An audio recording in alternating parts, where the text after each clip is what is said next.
ज्योति पारिक और आपका हमारे महाविद्यालय श्रीमती मोहरी देवी तापड़िया कन्या महाविद्यालय के यूट्यूब चैनल पर आपका स्वागत है। हम पिछली वीडियो में हमारे विश्व के प्रादेशिक भूगोल में हम एशिया महाद्वीप की मिट्टी के बारे में पढ़ रहे थे और उसमें हमने एशिया महाद्वीप की मिट्टी को 9 भागों में बांटा था और 4 प्रकार की मृदा के बारे में हमने पढ़ लिया था। ठीक है, और हम इसी सीरीज़ में हम आगे बढ़ते हैं और आज हमारी जो 5 प्रकार की जो मृदा है, भूरी मृदा, चेस्टनट या भूरी मृदा, भूरी मृदा, इसके बारे में हम देखते हैं कि इसका विस्तार किन किन क्षेत्रों में है, इसकी विशेषता क्या है। तो देखिए, हम एशिया महाद्वीप में देखें तो ये चेस्टनट या भूरी मृदा है, वो एशिया महाद्वीप के जो भी मरुस्थल है उन मरुस्थलों के सीमावर्ती क्षेत्रों में इस मृदा का विस्तार पाया जाता है। ठीक है, मरुस्थलीय सीमावर्ती क्षेत्रों में, मरुस्थलीय सीमावर्ती क्षेत्रों में इस मृदा का विस्तार पाया जाता है। ठीक है, इसके बाद हम इसकी विशेषताओं में देखें तो यह जो मृदा है, यह है इसमें वनस्पति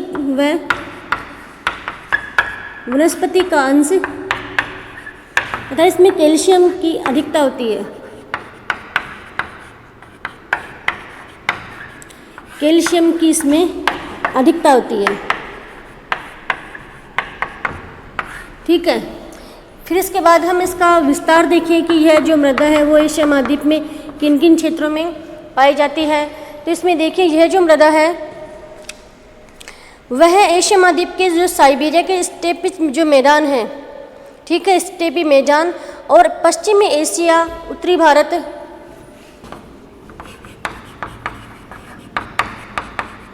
साइबेरिया के जो स्टेपी घास के मैदान है, स्टेपी घास के मैदानों में यह मृदा पाई जाती है। ठीक है, उसके अलावा हम देखें तो पश्चिमी एशिया, उत्तरी भारत, पश्चिमी एशिया के जो क्षेत्रों में और इसके अलावा उत्तरी भारत में यह मृदा देखने को मिलती है। ठीक है, उसके अलावा हम देखें तो यह जो मृदा है उत्तर पश्चिमी चीन में भी इस मृदा का विस्तार पाया जाता है। उत्तर पश्चिमी चीन, ठीक है, एशिया महाद्वीप के इन क्षेत्रों में यह मृदा हमें देखने को मिलती है। कौन कौन से क्षेत्र हैं? साइबेरिया के जो स्टेपी जो घास के मैदान है, उन स्टेपी घास के मैदानों में चिरनोजम चेस्टनट जो भूरी मृदा है वो पाई जाती है। उसके अलावा पश्चिमी एशिया के क्षेत्रों में और उत्तरी भारत और उत्तर पश्चिमी चीन में भी यह मृदा हमें देखने को मिलती है। ठीक है, उसके बाद हम देखें हमारी अगली जो मृदा है वो है चिरनोजम या काली मृदा।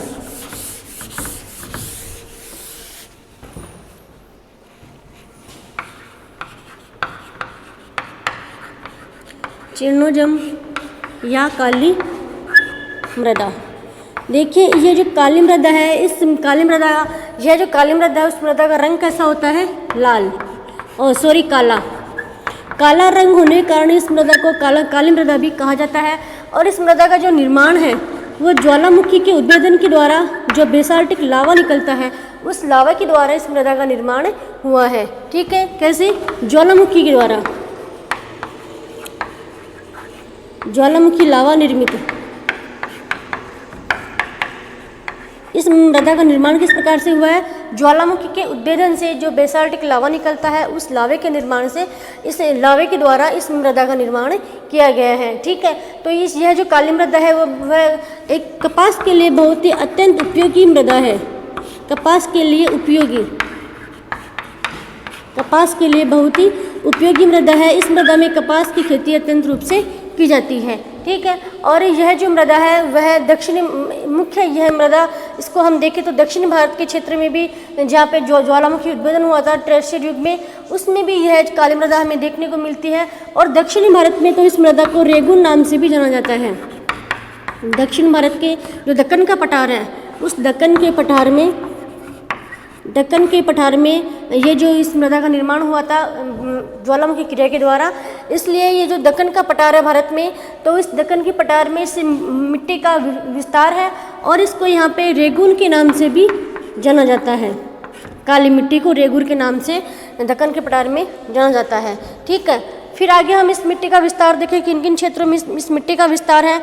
इसमें देखिए दक्षिण भारत के मध्य तथा उत्तर पश्चिमी क्षेत्र में, दक्षिण भारत के मध्य तथा उत्तर पश्चिमी क्षेत्र में,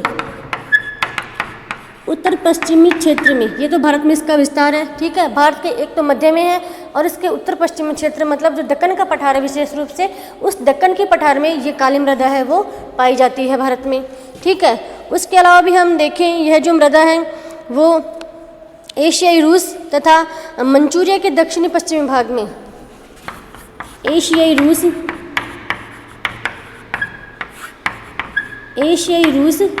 व मंचूरिया के दक्षिण पश्चिमी भाग में भी यह मृदा हमें देखने को मिलती है, ठीक है। ये हो गई हमारी काली मृदा। उसके बाद हमारी अगली जो मृदा है वो है पोडजोल मृदा, ठीक है। इसके बारे में हमने देख लिया है, चीर्णोत्जम या काली मृदा, इसका रंग काला होता है और इसका जो निर्माण है ज्वालामुखी के उद्भेदन के जो द्वारा जो बेसाल्टिक लावा निकलता है, उस लावा के द्वारा इस मिट्टी का निर्माण किया गया है। और यह जो मृदा है, इस मृदा में विशेष रूप से किसकी कृषि की जाती है? कपास की कृषि। कपास के लिए बहुत उपयोगी मृदा है और दक्षिण भारत में इसके दक्कन के पठार में इस मृदा को रेगुन के नाम से भी जाना जाता है। और इसका जो विस्तार है भारत में मुख्यतः जो दक्कन का पठार है उस क्षेत्र में यह मृदा हमें देखने को मिलती है। उसके अलावा एशियाई रूस और मंचूरिया के दक्षिणी पश्चिमी भाग में भी इस मृदा का विस्तार पाया जाता है, ठीक है। उसके बाद हमारी अगली जो मृदा है वो है पोडजोल मृदा। पोडजोल मृदा, ठीक है, पोडजोल मृदा। तो देखिए हम इसका विस्तार देखें तो यह मृदा जो साइबेरिया के कोणधारी जो वन है, इसका सबसे पहले हम इसका विस्तार देखते हैं। तो यह मृदा कहाँ पाई जाती है? साइबेरिया के जो कोणधारी वन है, साइबेरिया के कोणधारी वनों में इस मृदा का विस्तार है, ठीक है। उसके अलावा हम देखें उत्तरी चीन के उच्च क्षेत्रों में तथा कोरिया और उत्तरी जापान में, उत्तरी चीन, कोरिया और जापान, ठीक है। उत्तरी चीन, कोरिया और जापान में भी यह मृदा हमें देखने को मिलती है, ठीक है। इस मृदा के बारे में हम देखें तो इसमें लोहा, चूना और पोटास खनिज अंश की इसमें प्रधानता होती है।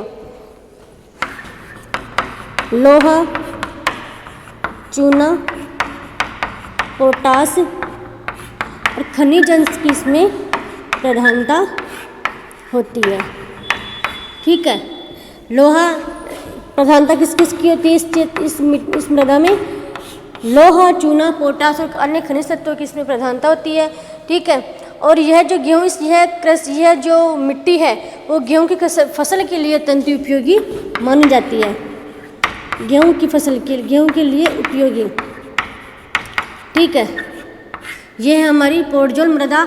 मुख्यतः इसका विस्तार जो अपने एशिया महाद्वीप के उत्तर में जो कोणधारी वन है, उन कोणधारी वनों के क्षेत्र में इस मृदा का विस्तार पाया जाता है। इसमें हम हमें एशिया के जो क्षेत्र देखें तो वो है उत्तरी चीन, कोरिया, जापान, इनमें यह मृदा पाई जाती है। इसकी विशेषता क्या है कि इसमें लोहा, चूना, पोटास और अन्य खनिज तत्वों की इसमें प्रधानता होती है।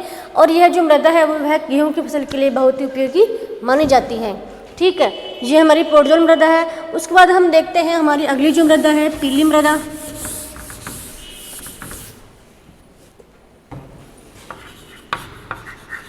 पीली मृदा, तो देखिए इसका विस्तार हम देखें तो एशिया के पूर्वी चीन, दक्षिणी कोरिया, दक्षिणी जापान, पूर्वी चीन, दक्षिणी कोरिया और दक्षिणी जापान, इन क्षेत्रों में ही यह जो हमारी जो मृदा है पीली मृदा उसका विस्तार पाया जाता है, ठीक है। इसमें लोहा अंश की इसमें अधिकता होती है, पोटास और वनस्पति की कमी होती है, ठीक है। इसमें अधिकता किसकी होती है? लोहा अंश की। इसमें लोहा अंश की अधिकता होती है और कमी किसकी होती है? पोटास और चूने की मात्रा की इसमें कमी होती है, ठीक है। ये हमारी पीली मृदा है। यह उपजाऊ कम होती है, यह इसमें मतलब खनिज तत्व इसमें कम पाए जाते हैं, इसलिए यह उपजाऊ कम होती है, इसलिए कम उपजाऊ होने के कारण इसमें कोई भी कृषि कार्य इसमें नहीं किया जाता है। ठीक है, उसके बाद हमारी अगली मृदा है टुंड्रा मृदा।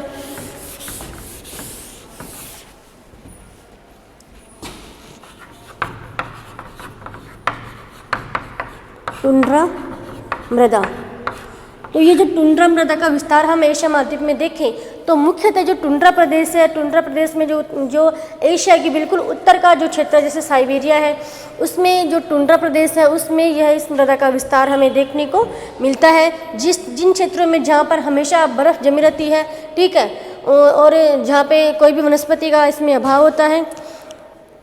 फिर आगे हम देखें तो इसका विस्तार एशिया महाद्वीप के उत्तरी भाग अर्थात टुंड्रा प्रदेश में इस मिट्टी का विस्तार पाया जाता है। इसका विस्तार पूर्व में बेरिंग सागर से पश्चिम में यूराल पर्वत तक, पूर्व में बेरिंग सागर से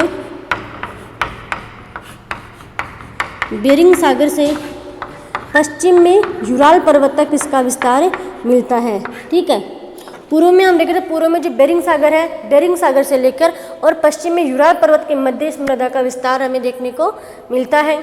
ठीक है, उसके बाद हम देखें तो इसमें लोहा अंश तथा रेत की मात्रा अधिक और वनस्पति की कमी,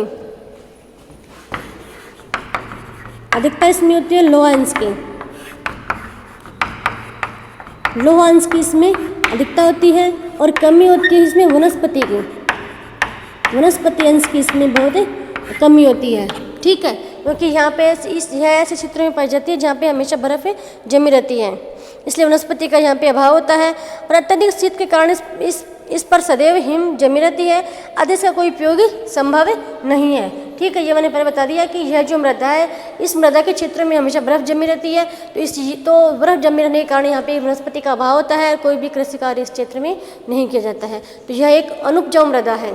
ठीक है, बिल्कुल अनुपजाऊ मृदा,